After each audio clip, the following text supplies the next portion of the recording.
I pronounce to you. Very recently, I happened to watch Zakir Naik's YouTube uploaded speech held in some university. After about 15 minutes brief speech, three questions were asked to him. It is obvious that the questions were asked by Muslims, but the names of those Muslims were kept in undercover, and they said they are Hindus and they want to take the advice of Zakir Naik. So Muslims in Hindu names asked the three questions, of which the first question is the idol worship and worshipping many gods. Zakir Naik answered, Hindus worship only, the Vedas worship only, the Upanishad talks only about one God. The Hindus should follow that. That is the pathway adopted by Muslims and Islam. So the Hindus should practice monotheism and should not worship anything else.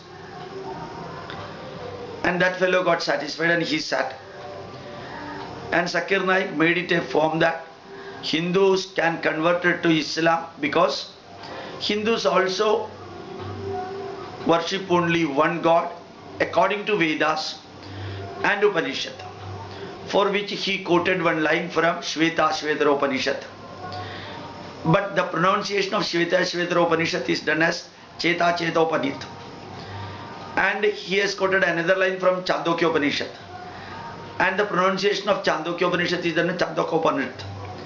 So a fellow or one man who cannot even pronounce the name of a book, he claims himself that he is an authority in Hindu literature. And when he is delivering the lecture, the words or the stanzas he quoted from the Vedas and Upanishads are given as a small printout in that one. And declaring that he is a scholar in Hindu Dharma, merely quoting one or two or three names of books, he demonstrates himself as a scholar of Hindu Dharma.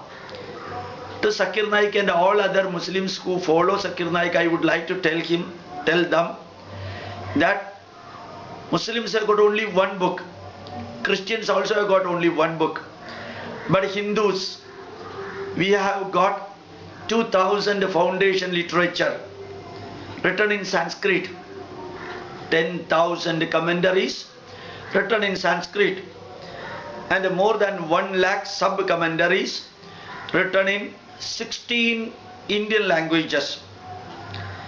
For the last many thousand years, many books on many subjects written by many rishis are being utilized by Hindus. They may be knowing some, they may not be knowing anything also, but quoting one line from one book and pretending that he is a scholar of Hindu Dharma is the most cruel treachery done towards Hindu Dharma.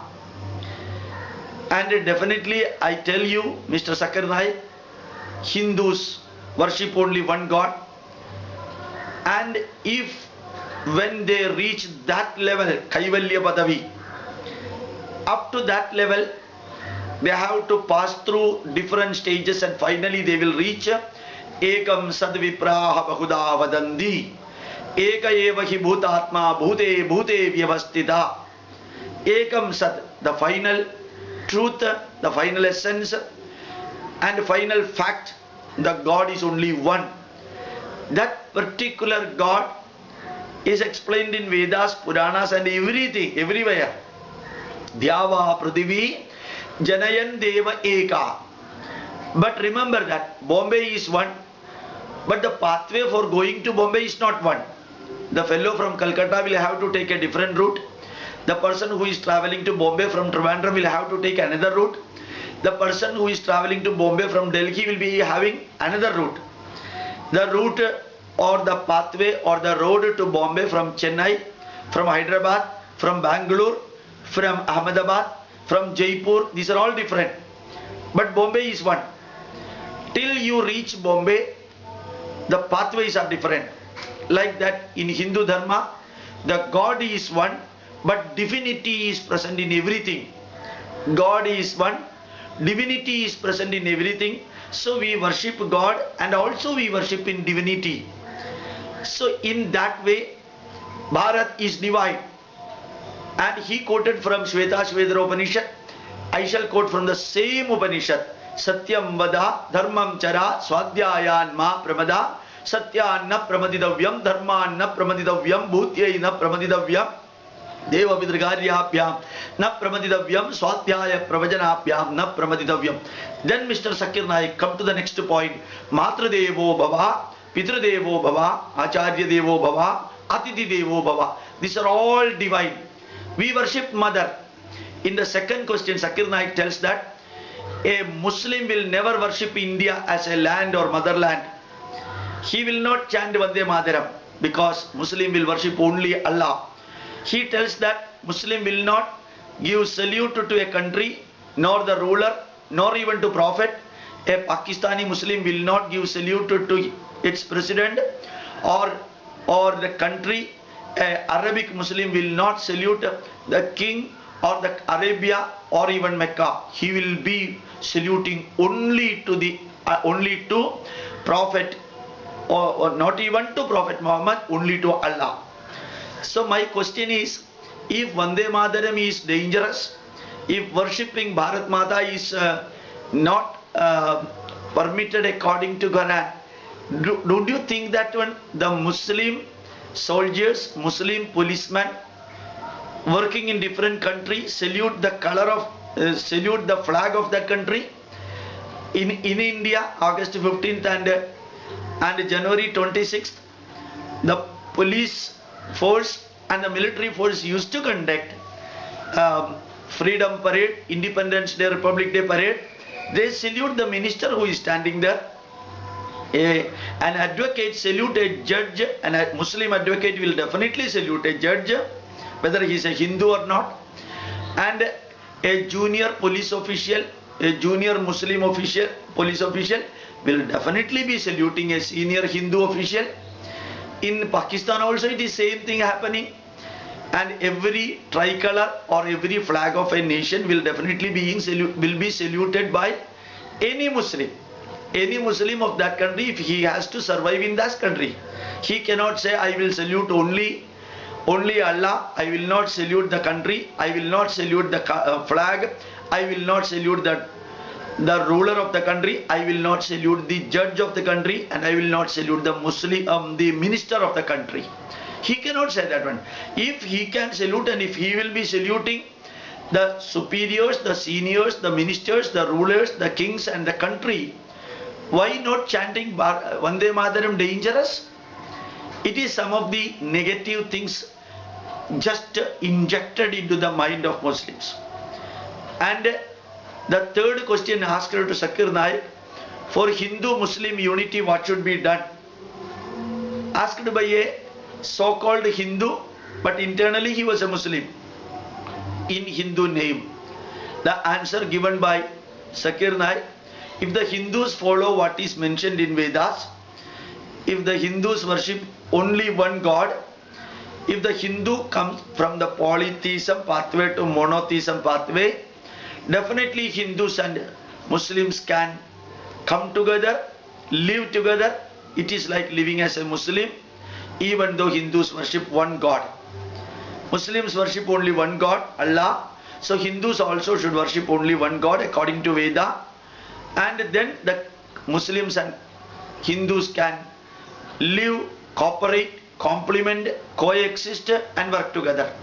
My doubt is that in Pakistan, almost 99% of the people are Muslims, but they fight each other, and many Muslims make bombs, many Muslims explode it, and many of the bombs in Pakistan are getting exploded in the mosque itself. Those who are putting the bombs are Muslims, those who are dying are Muslims, the policemen are Muslim, the rulers are Muslims, and the judge is Muslim, advocate will be Muslim. And when all these Shia, Sunni, Ahmadiyya, Sufi, these are all worshipping the same Allah, they worship the same Quran, they worship the same Kaaba, they worship the same Prophet Muhammad. Even then, why this bombing and killing each other going on without unity? If Hindus worship one God, if this unity can come here, then why the Iraq and Iran war was there for about 100 years, continuously going on, and they are worshipping the same God? Still the unity is not there. Almost all the countries, Shias and Sunnis, are fighting each other in spite of the fact that only one Allah, one God, one Quran, one Prophet, and one everything one. Not only that, there are 1,000 years war between Christians and Muslims. Majority of the Christians in the part of Europe got converted into Islam. And why this conversion took place? Christians are also worshipping only one God. They worship only Jehovah. They did not and they do not worship polytheism. They follow only Jehovah's messages given in the Old Testament. And why the Christians and Muslims are not coming together? If Hindus start worshipping from today onwards only one God, tomorrow onwards the Hindu and Muslim unity will be starting, according to Zakir Hussain. If that would have been true, then all the Christians and Muslims should have been friends throughout the world. And remember that worshipping one God is not the criteria, it is the mind. If the mind is cruel, if the mind is negative, and if the mind aims for converting everyone into Islam or Christianity, and if the mind tells that when the whole world should be ruled by Christians or Muslims, then starts this problem. So chanting Vande Mataram or saluting a ruler or a country, or following different pathway for reaching the ultimate truth of divinity, these are all not creating any problem. So hundreds and thousands of Muslims are coming to Satya Sai Baba's abode. There are thousands of Muslims now started lighting the lamp. There are thousands of Muslims who even do Vidyarambam. Thousands of Muslims worship the Ghabar of the Muslims, calling the saint. And even the cremation ground is being worshipped by some people. And with all these things, one fellow is closing the eyes and telling that it is midnight, there is no light. It is not the mistake of the world, it is the mistake of the individual who is closing his eyes. So chanting Veda mantra and worshipping different gods, chanting Vande Mataram and worshipping one God or more God, or these are all will never create a problem as long as the people who can understand it. So if one God, one book, one prophet would have been enough, then the Muslims should have been living in the most peaceful way in Saudi Arabia, Middle East country, and 68 Muslim countries. But the most complicated problems you can see the world is facing is from a particular group. That is not because of the religion, not because of the prophet, not because of the book. It is because of the mindset of the people. And there are terrorists in every religion, but these are all the crooked pathway of mind development, mental development.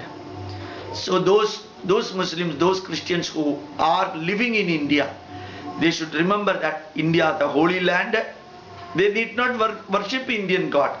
But this is the country which could survive for the last 10,000 years without any problem, in spite of the fact that Christians and Muslims invaded for 950 years to India, tried to suppress, oppress and depress each and every Hindu based values.